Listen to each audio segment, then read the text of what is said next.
Hello and welcome to my desk, or should I say my dining room table. I have a little weaving project.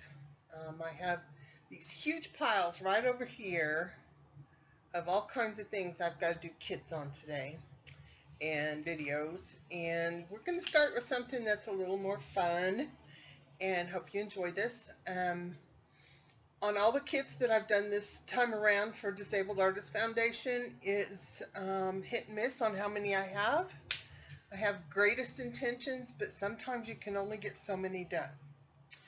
So this one, I'm going to call it a bracelet weaving, but in all honesty, there's so many things you could do with it.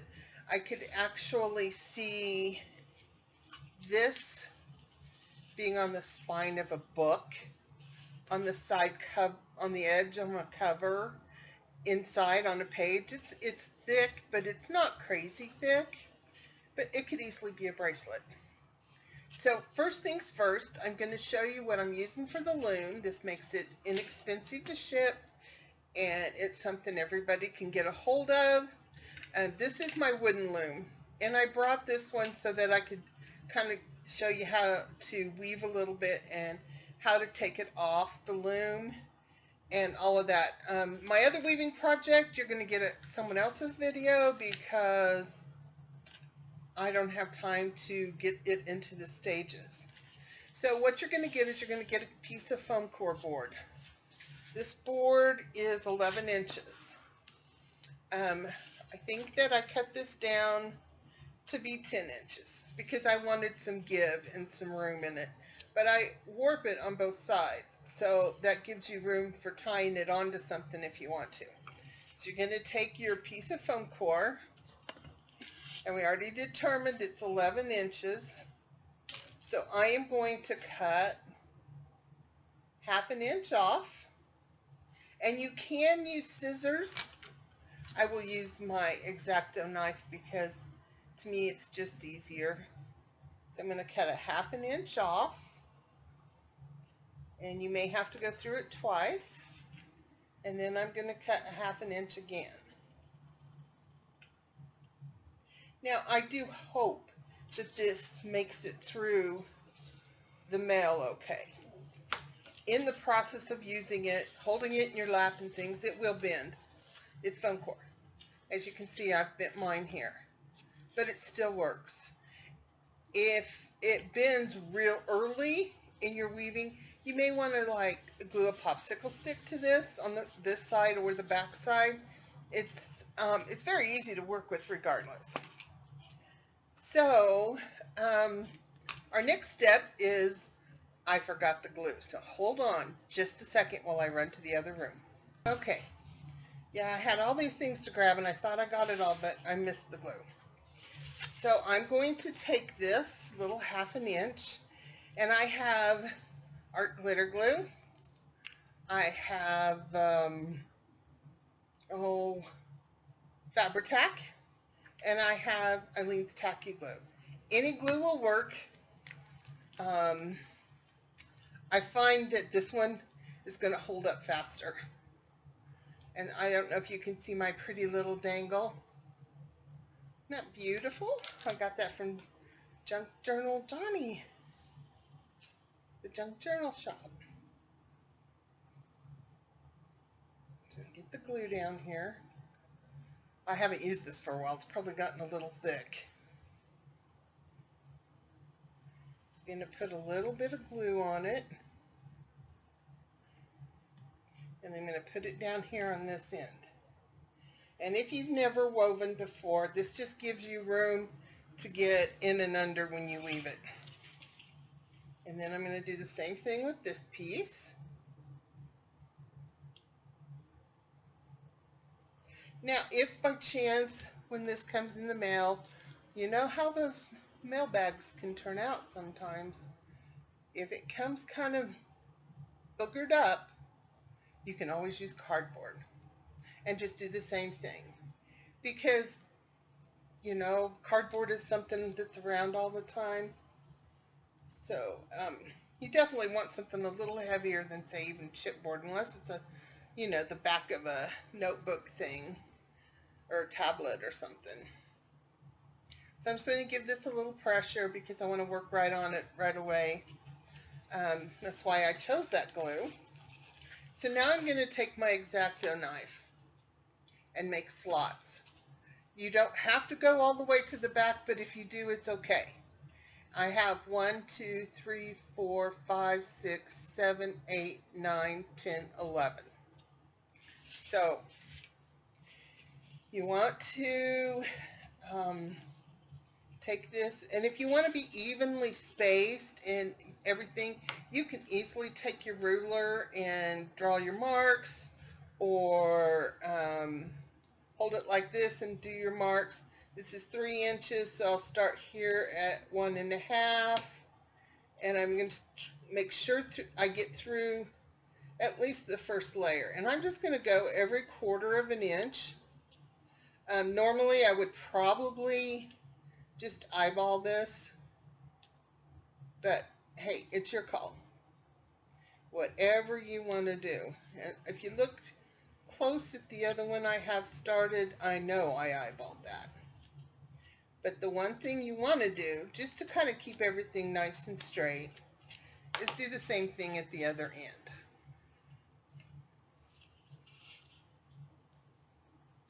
So I hope this video works today because I got brand new Wi-Fi and all kinds of new passwords and had to reconnect everything. And I just thought, oh my goodness, couldn't they just left good enough alone? So I'm just going to do my 1/4 inches. And like I said, if you happen to slice down into the bottom layer or all the way through, it is not going to hurt at all. Because I have big wrists. As far as a bracelet goes, I don't like it tight. So if you're making this as a bracelet, then even now it's 10 inches. You lose this, it's still 9 inches. This is still plenty big for a bracelet. So what you're going to do is you will receive in your kit this little bag of fibers. And there is a lot of different fibers in there. There is, I mean, it's crazy. Most of the fibers that you will have in your bag are anywhere from 12 to 24 inches. There might be some longer ones and there might be some shorter ones. But to get a row in here, this is 3 inches. By the time you pull it up a little bit, you know, 12 inches is going to get you 3 rows, which is going to be a nice little chunk of color. Now, I have not got the kits all put together. I've got the yarn cut and I've got the looms cut. So I got to put it all together. So you guys get to help me figure out how much warp I need.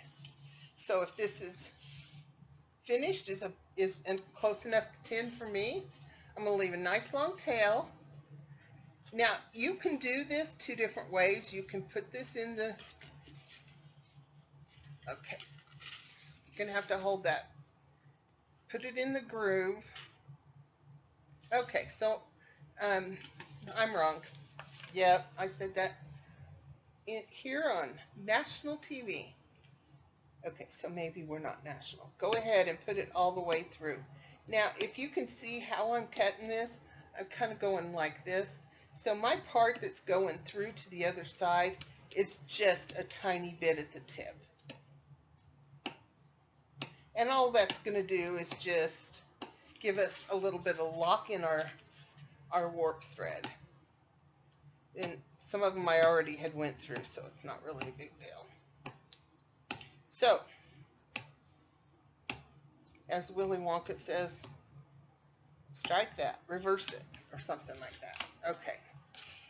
My favorite movie, and I can't even quote it. I'm going to leave a really long tail. And I know this is white, so it's kind of wanting to be a pain in the butt. I'm going to hold that in. Now you can warp it like this and just go on around, and you will have enough warp thread to do it this way. But if you don't want to, you can easily come down and come back up this one and have extra thread left over, but you are more apt to, when you're weaving and pulling, to pop it off the loom. So I would advise this way until you're used to what you're doing, and then I wouldn't worry about it. So we have 2 warps, and all the threads are going to be different. This is off of this spool, and there's quite a bit of it, so it's very possible they're all going to be this one, because then I don't have to go dig. So we have 3, 4, and you want to try to warp this with as much tension as you can. You don't want to, I mean, this is foam core. It'll slip right through with the thread, but you know, it's fairly tight. And I keep calling it a warp. If you're not familiar with weaving, the threads that go this way are called the warp. What you weave onto and what you weave with is called the weft. So you get a little education in there too. How about that? So all I'm doing is just going from one end to the other.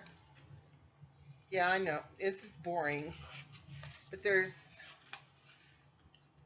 not a way to do all the little extra steps in between. Besides, I get to visit some more.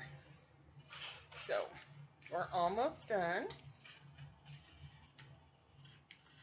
And so, we have 1, 2, 3, 4, 5, 6, 7, 8, 9, 10, 11. And we have that doubled because we have the same amount over here. Actually, we just have 10, but we will have 11. So I'm going to cut another really long tail, and the long tails is just because why should we struggle with tying a knot, right? So all I'm going to do is tie these 2, and I'm going to try to aim to get my knot in the middle, because if you want fringe on this and you cut it right here, then these are going to be the same length too. But if you put your knot clear up here and you want fringe and you cut it, this one's going to be short. So that's the only reason for that. So we're going to try to tie this right smack in the middle, or really close. And I'm just going to do, hopefully it's a square knot. If it's not, we'll just do another knot. It didn't slip, but we're going to go ahead and do another knot just to be safe. Now, because when you're weaving, these will become a pain and you will be very annoyed with them. So we're going to put them off to the side. So, I don't know if you can see it from there, but this almost looks Christmas. I know there's other colors in here. There's the pink and the green and the orange, but the way it's woven, you just pretty much see red and green. I think that's pretty cool. So now we're going to start the weaving. And I'm going to start it on here. You will also get in your kit one of these cute little plastic needles. You get the big one for the next weaving kit. So I'm going to take some yarn, and I'm not really sure what's in all the kits, but I always try to put on the end a piece that's not fuzzy, because when you take it off and you start tying your knots to get everything to stay together, the fuzzies get in the way. You don't have to do, you know, an inch or 2, just enough to keep it from getting in your way. Okay, to thread your needle, you're just going to fold it over that. And I'm trying new lighting here, so I'm not seeing as well, but it seems to be okay. So you're going to fold it over that, keep it pinched tight, and go right through it. Easy peasy. So to start your weaving, you're going to weave. I always start with my first one being over, but it doesn't matter. It's over, under, over, under, over, under, over. You always it's always over, under, over, under, over, under. Now I will leave a little tail because we can weave that back in later. And then I'm going to start the next row just the opposite. So this is under, over, under, over, under, over, under, over, under. Now you don't have to use a needle. It just, I don't know, it just makes it easier. Okay, when you're going to put your threads on, if you would look at these and you can see how far they've pulled in from here to here, I pulled too tight. And, you know, it's okay. It's handmade. It's hand woven. I still think it's beautiful.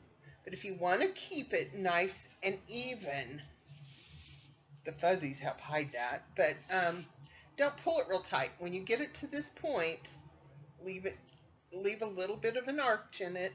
And I forgot my really precious tool. So let me grab that and I'll be right back. Okay, just in case you were all worried and wondering what that precious tool is, are you ready? A fork. You use this to help pack your threads in. Now I'm going to switch to the longer needle I had because it's blue and I think it's going to show up a little bit better. And maybe my hands can stay a little out of the way. So you just continue on, over, under, over, under. Each row is the opposite of the one before it. And pull it till it hits the side rope or warp. And then leave a little slack. Pick up your precious tool and pack. Now when you're packing the first few rows, it's not going to pack as tight as it can. And this one isn't as important to pack tight, but the next weaving video we will do, it needs to be a little tighter. And if you happen to mess up and forget your over under, it will come undone. So I'm going to just make sure I keep it. You want it as tight as you can without changing its shape. You do have to work on that. And so we're just going to continue over, under, over, under.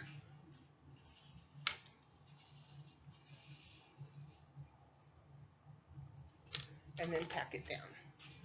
Now I do have plastic forks I was going to put in the kit, but you know, it's always going to be easier if you go get a kitchen fork. And because, you know, the others are plastic, the tines break. So I am pulling this one through and my tail is stuck in there. Okay, I want to push it down just with my fingers right now, and then I'll pack it. And you can do this, you can do several rows and then pack it all, and then several rows and pack it. You don't have to pack it every time. So I could probably get through one more time, but I'm going to leave that. Now, to change colors, you know, if you have some long pieces in there, when you start weaving it, stop when you think that's all the color you want in that section. As you can tell, most of my sections are pretty small. I like the stripes, and some of them may look like they're bigger, but this is actually 1, 2, 3 different pieces right here. And this one right here that looks longer is longer because it's 3 different colors in one yarn, but that's how it lined up. So, you know, it's totally how you want it. Now, there is some fuzzy fibers in the kits you're getting, so I do definitely like to use those. And you can leave your tails out, or if you want to weave up a little bit and then come back and weave your tail in, you can do that too. I tend to probably leave them in because when you take it off the loom and you tie the ends, it's going to kind of loosen up and lock up, and your ends can be kept fairly short. Now I do like bumpies on the top. So say you wanted a bumpy, and I'm just going to do this because it's right here, and I've got this thread I'm going to use now. I can tie this on and just tie it with a knot. Yeah, it's going to be kind of a pain to pull through the first time with that knot. You just do it slow. And I'm making sure that I pull my knot. You know, the brown would have went all the way across once, but I made sure my knot didn't end up over here, because then it's just a lump on the side, and we want to stay pretty. Although there's nothing wrong with the lump on the side. So I'm going to go back to this needle, and come back and just do the same exact. See, I started to go under. This one's already under. So you just go over, under, over, under.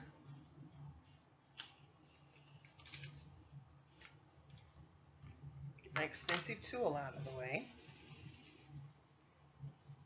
And now I'm going to be pulling that knot through. So I want to pull slowly. You don't want to pull fast because you don't want to pop a thread out or anything.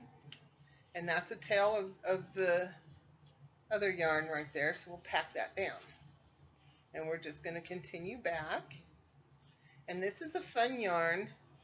And I chose this one to kind of give you an idea. See how the frou-frou part, the fluffy part, stays down under the threads? That's easy. I'm just going to pack it, but then that part, I'm just going to kind of pick at it. You can use your needle and pull the little fuzzy parts up, and then just continue on. And sometimes your fuzzies are all in the same line, and sometimes they move around. You know, yarn is, oh, look, see what I did? I just went the wrong way. So I unwove it. So we're going to come back and pull that back through and go back to where it started to come undone and fix that.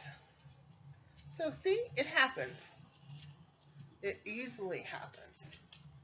And I do find it's probably a little easier to pack it down, you know, 4 or 5 rows and then pack, and 4 or 5 rows and then pack. And I just did it again.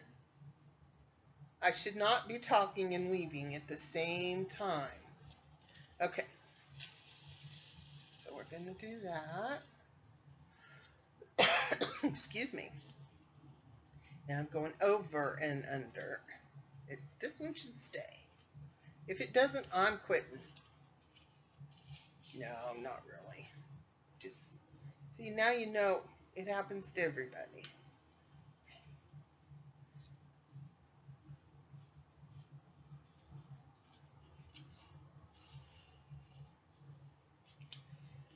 Okay, so I have 2 rows with fluffies in there now. And so I can either take the needle and just work the fluffies up, kind of pack it down with your needle. The further you go, the tighter it needs to be. So you get that idea. Okay, so we are, this one I did the same way. This is a wooden loom. I just grabbed it because it was done, or close to done. This one I'm going to go ahead and take off.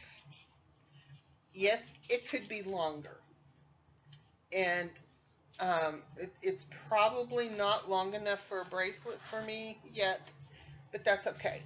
I am going to take a non-fuzzy thread, and let's take it off of here, and weave me a couple of rows just to make it have its nice kind of finished edge.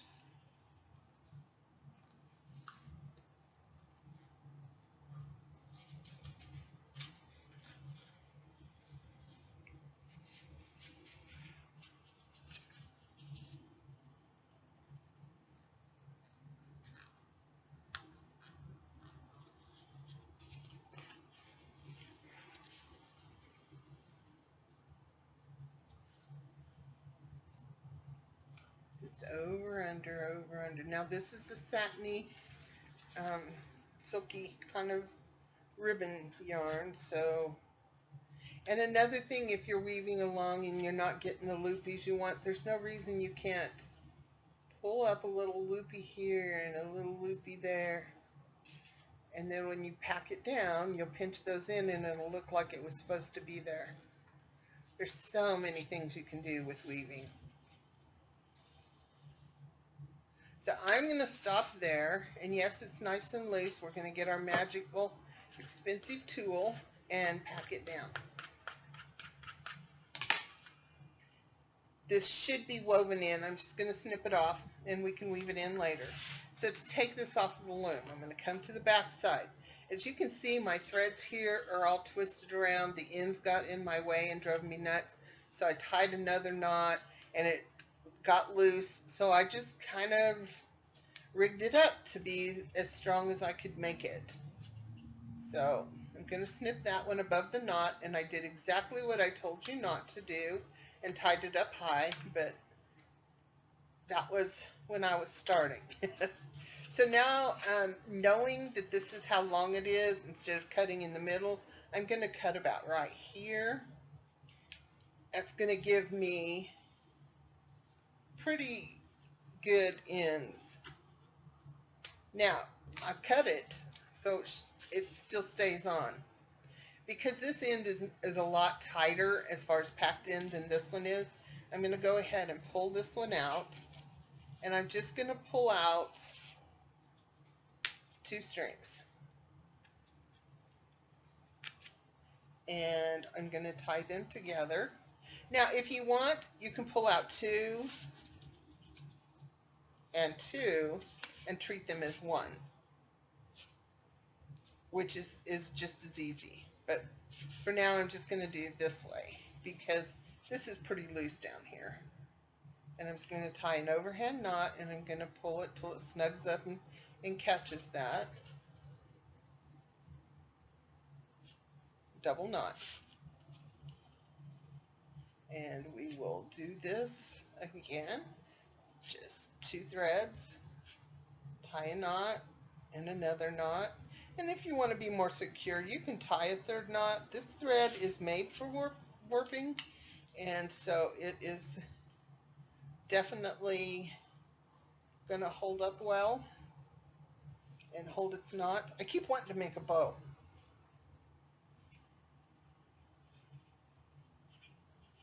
Now you may, like I have here, I have an odd number of strings.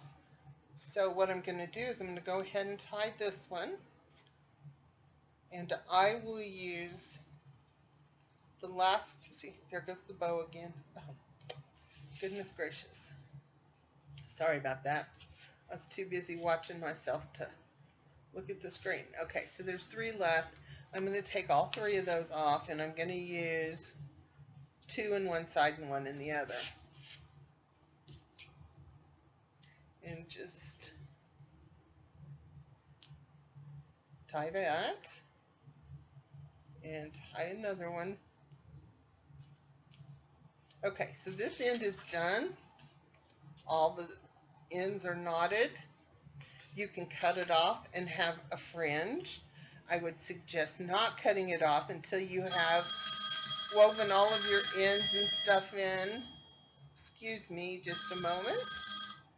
Until you've woven all of your ends in and decided how you're going to use this. Now the other side is just the same. This one I'm actually just going to pull them all off because it's nice and tight. And you will tie that and then weave your ends in. If you're wondering how to weave them in, you can use a crochet hook and run it through and then pull the thread back. You can, I have 2 right here that are right, same thread right close together. So I'm just going to tie these 2 in a little knot because knots add texture.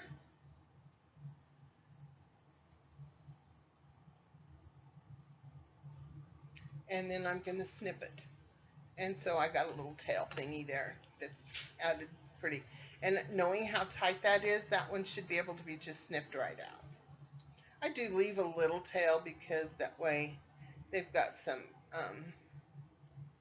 add to the texture. And you go through and you pick what you want. This one here will need to be taken, tied down after I tie all these. Okay, sorry about that. Anyway, so this is your finished product. You can take it and make it into a bracelet if you want, a cuff. You can work these together and you know, work them down to where they become one strand and braid them and then tie them together, or work them together into a button, and then the other end would have a loop on it, so you could make it that way. Or you could, okay, this is not a book, but it's what's handy, and we all know how I work, so we'll pretend this is a book. So if you wanted to, you could easily take this and put it on the edge of a book. And you could use these ends to come around like this to hold it in place so you don't have to glue it all down. And then cover this side with paper.